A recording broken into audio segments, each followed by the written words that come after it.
हमारे अध्यक्ष जी रघु शर्मा जी और दीपक बाबरिया जी जो हमारे मैनेजमेंट कमेटी चेयरमैन है, तमाम हमारे साथी बैठे हुए हैं और पत्रकार बंधुओं, सबसे पहले मैं आप सबका स्वागत करता हूँ।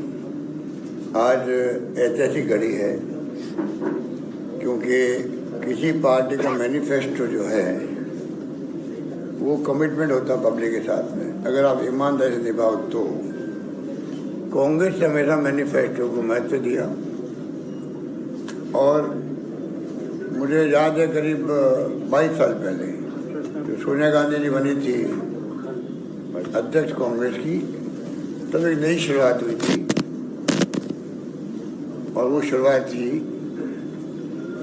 मैनिफेस्टो को आप महत्व दें और कमिटमेंट रखें जनता के साथ में चुनाव जीतने के बाद में भी।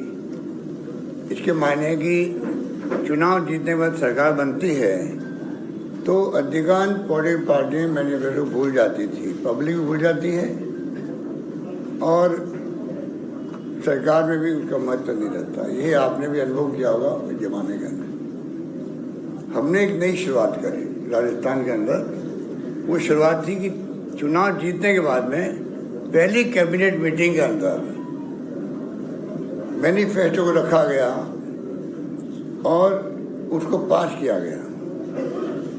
ये पहली शुरुआत थी 98 के अंदर देश के अंदर। तो स्वतः ही सरकारी एजेंडा में आ गए, सरकारी डॉक्यूमेंट बन गया। तमाम कलेक्टर, तमाम सेक्रेटरी सबको कॉपी उपलब्ध हुई। एक्स्ट्रा छपानी पड़ी तो हमने छपाई, पर पूरे राजस्थान में कलेक्टर तक में कॉपी गई कि ये हमारा मैनिफेस्टो जो था चुनाव जीतने के पहले वादे किए थे, हम चाहेंगे कि इसके आधार पर वादे निभाएं हम लोग और उसी ढंग से आपको भी फैसले करने हैं तमाम अधिकारियों को। एक घोषणा पत्र का जन घोषणा पत्र भी राहुल गांधी जी के वक्त आया है। राहुल गांधी जी ने कहा आप जनता को पूछ के मैनिफेस्टो बनाओ। उसके पहले कमेटी बनती थी नेताओं की और वो अपने हिसाब से नाप तोल करके मैनिफेस्टो बनते थे। ये जो राहुल गांधी जी की सोच थी इसमें हमें जनता को पूछ करके उनकी भावना क्या वो परिलक्षित होनी चाहिए मैनिफेस्टो के अंदर। उसके बाद में आप देख रहे हो कि जन घोषणा पत्र जारी होने लग गए। सिस्टम वही रहा है। चुनाव जीतने के बाद में मैंने जब मैं मुख्यमंत्री दूसरी बार बना तब भी और तीसरी बार तब भी, हम तीनों बार हमने उसको कैबिनेट में रखा है, पहली कैबिनेट के अंदर रखा है। और आप देखेंगे कि गुजरात के अंदर आप लोग प्रदेशवासियों को मैं आह्वान करना चाहूँगा, मैनिफेस्टो बहुत शानदार आ रहा है, प्रतिबद्धता के साथ आ रहा है, समर्पित है जनता के लिए। और जो राहुल गांधी की भावना के साथ में जो भाड़े जोड़े ज़्यादा चल रही है, चाहे महंगाई का मुद्दा हो, चाहे बेरोजगारी का मुद्दा हो,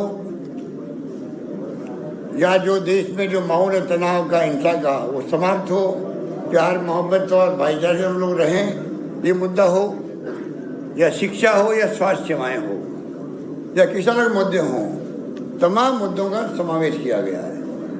और यहाँ पे भी आप देखेंगे कि सरकार बनने के बाद में पहले कैबिनेट के अंदर यही मैनिफेस्टो जो है वो सरकारी डॉक्यूमेंट बन जाएगा। मैं आपको विश्वास दिलाता हूँ। इस रूप में हम लोगों ने एक नई शुरुआत कर ली और जो कमिटमेंट किए गए हैं, पहले चार्जशीट जारी की गई बीजेपी सरकार के खिलाफ में, उसका बड़ा महत्व है। चार्जशीट जारी करना कांग्रेस के लिए एक मैसेज है पब्लिक को, इनके खिलाफ क्या क्या चार्ज लगते हैं। चार्ज तो बहुत सारे होते हैं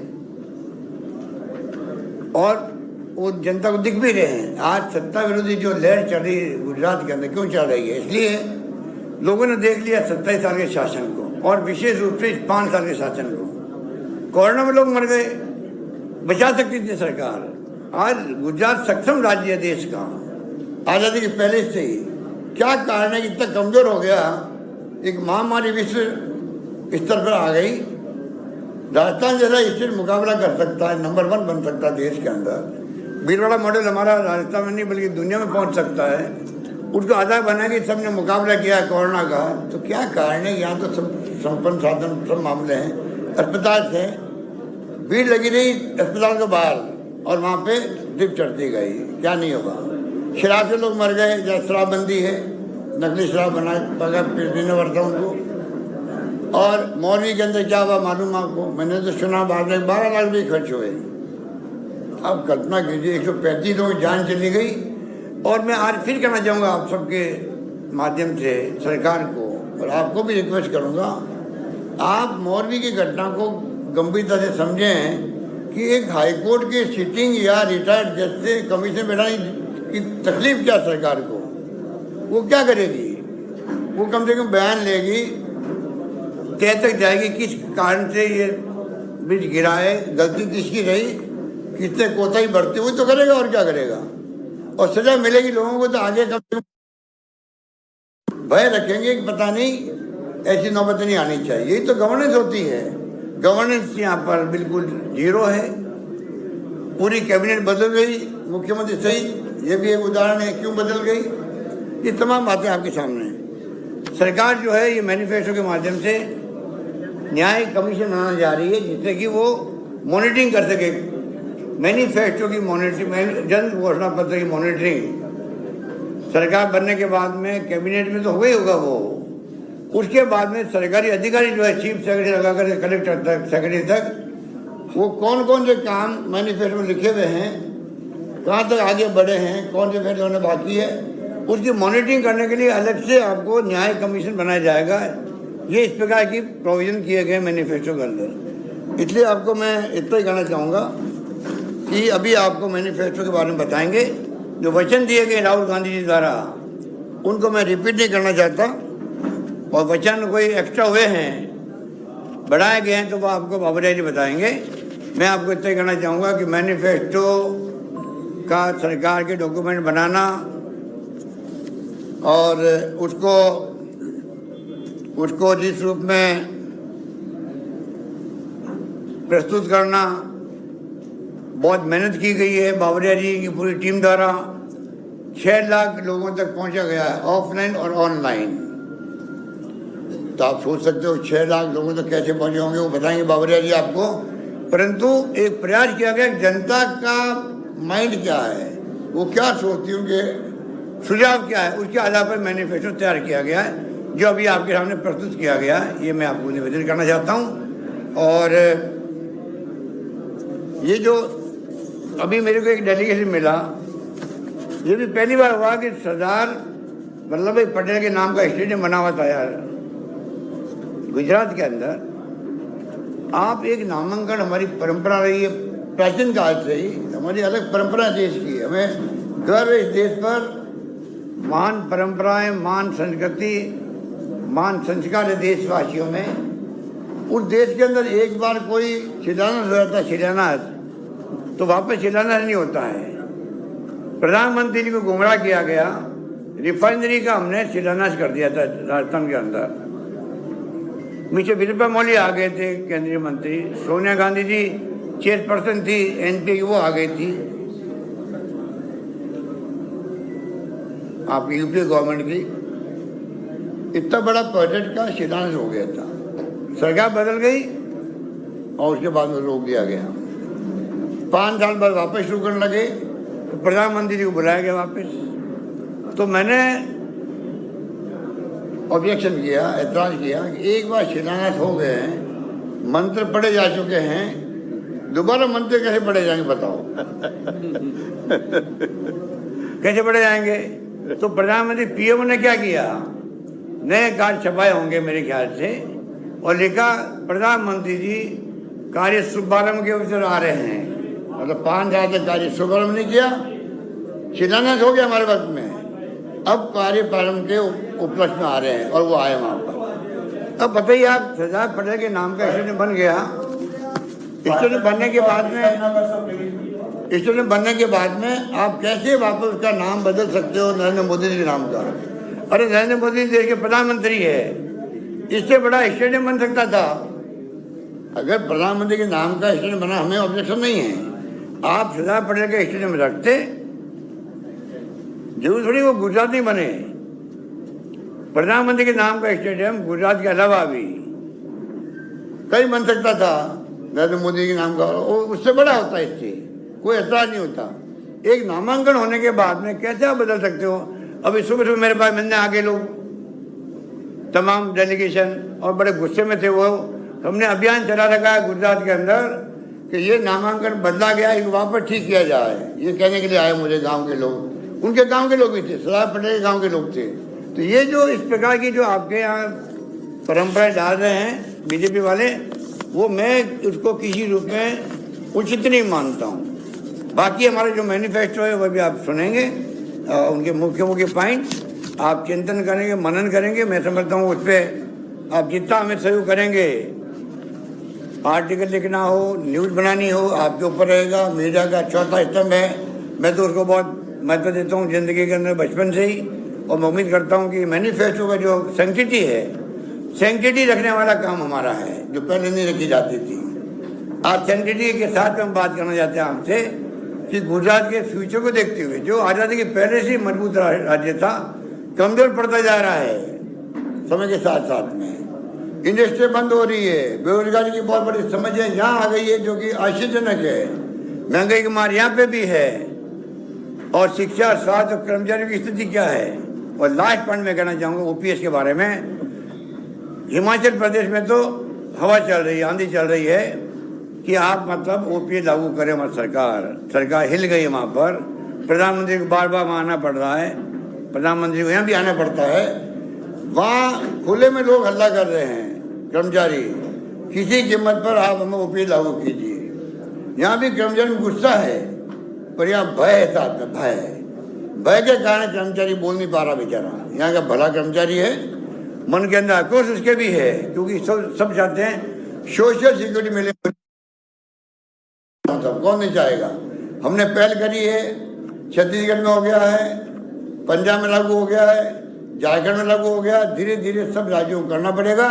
प्रधानमंत्री जी, मैं कहना चाहूँगा, आज तो आप नहीं मान रहे हो, वक्त आएगा आपको हमारी बात स्वीकार करनी पड़ेगी।